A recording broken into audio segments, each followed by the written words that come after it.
Mwenyezi Mungu Subhanahu wa Ta'ala ameileta Ramadhani kumkumbusha binadamu, kunikumbusha mimi na wewe kwamba tumesahau malengo ya kuumbwa, tumesahau malengo ya kuletwa hapa duniani, naye ni namna tunavyoishi ndani ya mwezi wa Ramadhani. Muangalie Muislamu anavyoishi ndani ya mwezi wa Ramadhani. Hivi ndo namna tunafaa kuishi katika maisha yetu yote. Ndugu zangu, leo Muislamu katika mwezi wa Ramadhani anapigiwa mfano na watu, wanasema muangalieni fulani, mashallah, jirani yetu, mfanyikazi mwenzetu, mwanafunzi mwenzetu, muangalieni, mashallah, tabia yake imebadilika.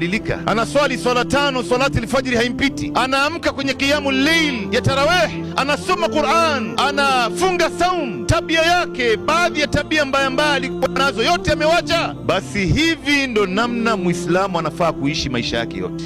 Walinaj'ala umruna kulluha Ramadhan, tuifanye umri wetu wote ni Ramadhan. Semeni amin ndugu zangu. Isiwe wewe leo unaswali swala 5 kwa sababu eti ni Ramadhan. Isiwe wewe leo unasoma Qur'ani kwa sababu eti ni Ramadhan. Isiwe wewe leo umeacha madhambi ambayo ulikuwa ukiyafanya kwa sababu eti ni Ramadhan. Isiwe wewe mwanamke wa Kiislamu unavaa hijabu ya kisheria kwa sababu eti ni Ramadhan. Hapa itakuwa unakosea ndugu yangu. Kwa masikitiko iliyokuwa kubwa, wengi wetu sisi hapa tunaiabudu mwezi wa Ramadhani wala hatumuabudu Mola wa Ramadhani. Na Mola wa Ramadhani ndio ambaye anafaa kuabudiwa. Hii Ramadhani ni mwezi kama miezi mingine tu, imekuja na itaondoka, lakini Mwenyezi Mungu Subhanahu wa Ta'ala yuko hai daima wala hana mwisho. Sasa ikiwa wewe ndugu yangu leo umeweza kuamua kuyafanya haya ambayo unayafanya katika mema ndani ya Ramadhani na ukayaacha yale maovu, kwa nini usitie nia kuanzia sasa, mimi hata baada ya Ramadhani Mwenyezi Mungu Subhanahu wa Ta'ala ameileta Ramadhani kumkumbusha binadamu, kunikumbusha mimi na wewe kwamba tumesahau malengo ya kuumbwa, tumesahau malengo ya kuletwa hapa duniani, naye ni namna tunavyoishi ndani ya mwezi wa Ramadhani. Muangalie Muislamu anavyoishi ndani ya mwezi wa Ramadhani. Hivi ndo namna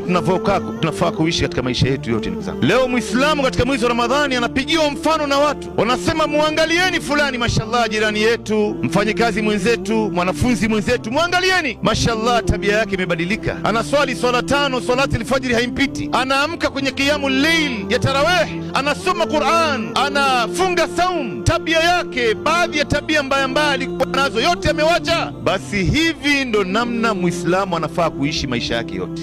Walinaj'ala umruna kulluha Ramadhan, tuifanye umri wetu wote ni Ramadhan. Semeni amin ndugu zangu. Isiwe wewe leo unaswali swala 5 kwa sababu eti ni Ramadhan. Isiwe wewe leo unasoma Qur'ani kwa sababu eti ni Ramadhan. Isiwe wewe leo umeacha madhambi ambayo ulikuwa ukiyafanya kwa sababu eti ni Ramadhan. Isiwe wewe mwanamke wa Kiislamu unavaa hijabu ya kisheria kwa sababu eti ni Ramadhan. Hapa itakuwa unakosea ndugu yangu. Kwa masikitiko iliyokuwa kubwa, wengi wetu sisi hapa tunaiabudu mwezi wa Ramadhani wala hatumuabudu Mola wa Ramadhani. Na Mola wa Ramadhani ndio ambaye anafaa kuabudiwa. Hii Ramadhani ni mwezi kama miezi mingine.